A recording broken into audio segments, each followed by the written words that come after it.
Linear interpolation, or Lerp, tells you the value between two values at a given percentage. You can use this to smoothly move from one place to another. At 0, it returns the first value. At 1, it returns the second value.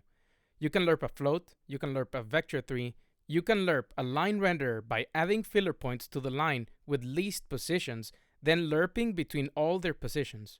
And now, you can lerp between any set of line renderers. First, I make sure there's an equal amount of lines. What I do is I take the set with least lines and split its biggest one in the middle. I repeat this until it has as many lines as the bigger set. Once I have an equal amount of line renderers, I simply lerp between them. You made it to the end, thank you. Don't forget that you can like and subscribe.